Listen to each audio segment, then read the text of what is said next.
Selamat datang di Tan Hari Channel. Channel tentang novel-novel yang sedang viral saat ini. Mohon bisa di-like dan subscribe ya. Terima kasih. Di mana ini? Mengapa ada begitu banyak batu abadi? Mo Qingyun berkata dengan ekspresi luar biasa di wajahnya. Ini ada di menara penindas iblis. Aku mendapatkan batu abadi ini dari tempat harta karun. Istirahatlah dan pulihkan dirimu di sini. Di menara penindas iblis ini, aliran waktu akan berjalan sangat cepat. Jika di luar sana 1 tahun berlalu, di dalam menara ini 100 tahun berlalu. Kata Chen Ping. Apa? Mo Qingyun menatap Chen Ping dengan kaget, kau tidak berbohong padaku, kan? Kenapa aku harus berbohong padamu? Itu nyata. Berlatihlah dengan giat, dan kamu akan mengetahuinya secara alami saat kamu keluar.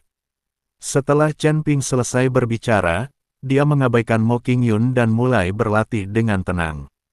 Melihat ini, Mo Qingyun juga duduk bersila dan mulai pulih. Sementara Chen Ping dan yang lainnya sedang berlatih, Huo Zhao membawa orang-orang dari 8 istana dan bergegas ke benua Changxuan. Yang pertama adalah bertemu dengan Tetua Agung dan yang lainnya, dan yang kedua adalah mencari tempat tinggal. Karena di tingkat surga ini, tidak ada tempat bagi 8 istana. Bahkan kecepatan ilahi tidak berada pada level ini. Karena jiwa Huo Zhao terluka, dia membawa 8 istana ke surga pertama untuk memulihkan diri, dan menguasai kota Feihu untuk membantunya menjarah sumber daya di mana-mana. Awalnya aku mengira dengan kekuatan istana ke-8, dia akan tak terkalahkan di surga pertama. Tetapi siapa yang menyangka bahwa orang ini, Chen Ping, benar-benar akan datang ke surga pertama dan menyebabkan keributan besar seperti itu.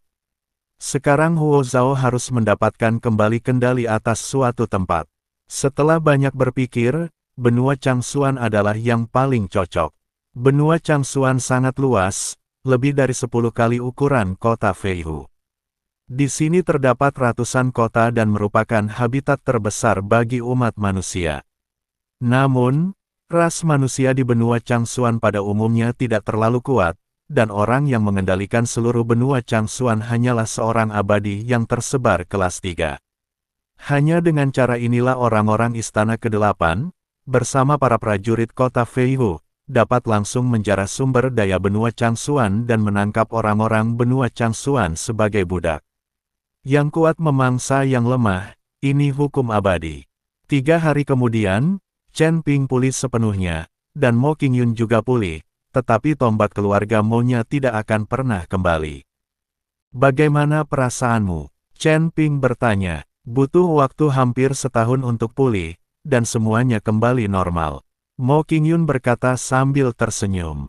Chen Ping tersenyum dan tidak berkata apa-apa, tetapi membawa Mo Qingyun pergi dari menara penekan setan. Setelah keluar dari menara, Mo Qingyun tercengang, karena dia menemukan bahwa tidak ada perubahan di sekelilingnya tahun ini. Pada saat ini, Hu Mazi melihatnya dan berkata dengan santai, apakah semuanya sudah pulih? Sekarang kamu sudah pulih, apakah kamu ingin masuk dan berlatih sebentar?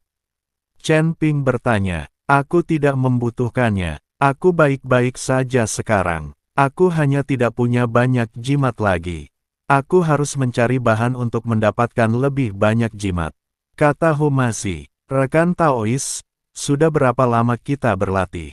Mo Qingyun bertanya pada Hu Mazi.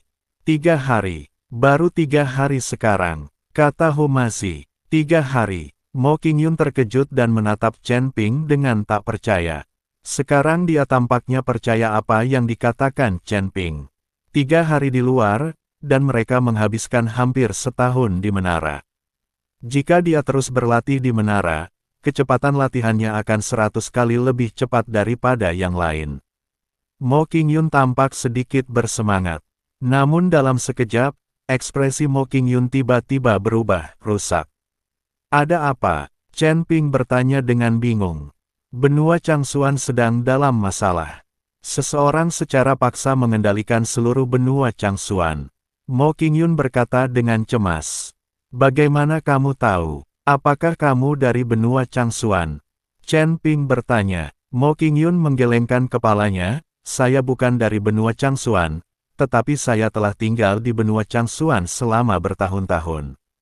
Saya adalah putri tertua dari keluarga Mo. Keluarga Mo kami berada di surga kedua, tetapi ada sesuatu yang terjadi saat itu, jadi saya datang ke benua Changsuan di surga pertama dan tinggal di sana selama bertahun-tahun. Orang yang mengendalikan benua Changsuan sekarang adalah saudara perempuanku yang baik. Aku kembali dari surga kedua hanya setelah mengetahui bahwa benua Changsuan sedang dalam masalah. Awalnya aku berencana untuk menyelesaikan urusan dengan kota Feihu, tapi aku tidak menyangka akan bertemu dengan kalian. Sekarang saudara perempuanku telah memberitahuku melalui telepati bahwa seseorang telah mulai secara paksa mengendalikan benua Changsuan. Mo Qingyun dan Chen Ping mengatakan semuanya dengan jujur.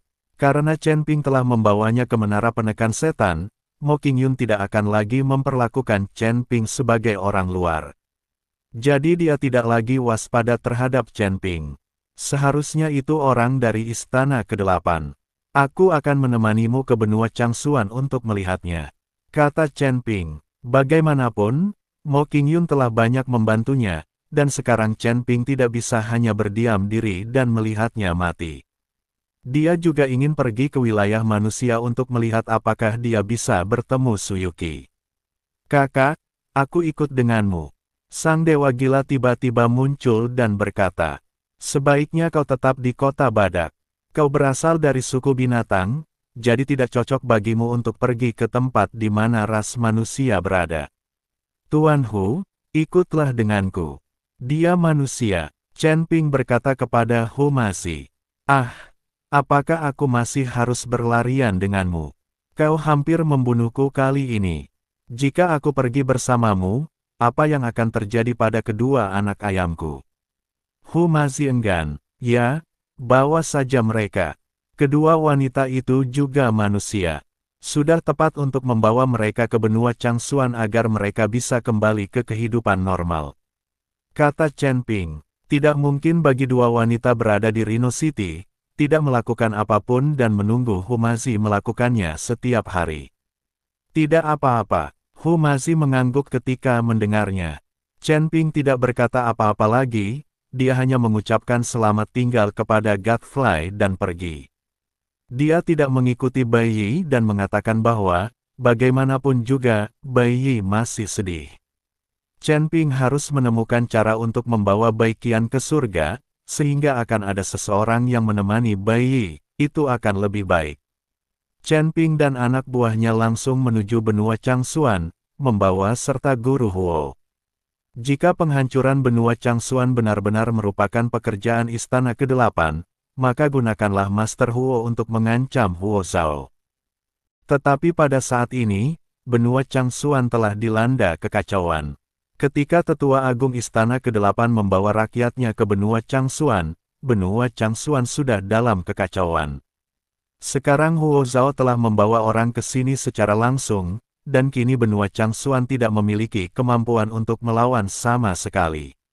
Di benua Changsuan, di dalam istana yang megah, raja-raja dari 3 negara terbesar berkumpul di sini. Di antara mereka adalah Ayah Aisyah, Ashnu.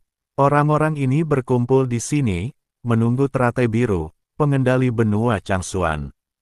Namun setelah menunggu seharian, tetap saja tak ada tanda-tanda kehadiran teratai biru di singgasana istana.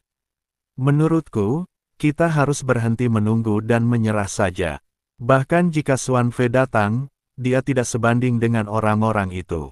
Mereka semua dari klan dewa. Raja Dongmeng berdiri dengan marah dan bersiap untuk pergi. Ashnu mengerutkan kening dan berkata, siapapun yang berani menjadi pengkhianat, jangan salahkan aku karena buta. Ashnu, apa maksudmu? Raja Mongolia Timur melotot. Apa maksudmu dengan itu? Kau ingin menjadi pengkhianat, dan akulah orang pertama yang tidak setuju. Kita, orang-orang benua Changsuan, bisa mati dalam pertempuran, tetapi kita tidak bisa menyerah. Selama bertahun-tahun, bukankah kita manusia sudah cukup diganggu? Karena orang-orang seperti kalian yang takut mati, ras manusia kita menjadi begitu sengsara. Kata Ashnu dengan marah, omong kosong, katakan lagi, Raja Dongmeng juga marah. Baiklah, diamlah dan tunggu apa yang dikatakan Xuan Fei. Pada saat ini, Raja Celi berdiri dan membujuk kedua pria itu untuk pergi. Pada saat ini, cahaya biru tiba-tiba menyala di atas tahta. Melihat hal itu, mereka bertiga berlutut di tanah dan menundukkan kepala. Saya melihat seorang gadis sangat muda berpakaian biru muncul di singgasana. Ini adalah teratai biru yang mengendalikan benua Changsuan. Xuan Nu, 70% negara di benua Changsuan kita telah tunduk pada kuil. Jika ini terus berlanjut, aku khawatir seluruh benua Changsuan akan menjadi cabang kui. Kata Ashnu dengan cemas. Jangan panik, aku sudah memberitahu sahabatku. Dia membawa orang ke sini. Dia dari surga kedua, kata teratai biru. Namun kata-kata teratai biru tidak meyakinkan mereka bertiga. Karena mereka tahu bahwa orang-orang di kuil-kuil itu jelas bukan dari tingkat pertama.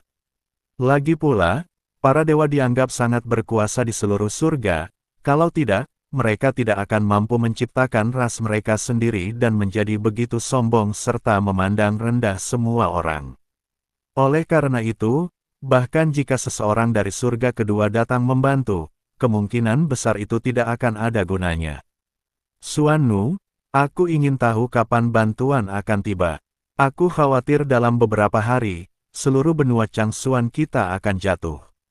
Raja Dongmeng bertanya, dia akan segera tiba. Dia bisa menggunakan perjalanan waktu.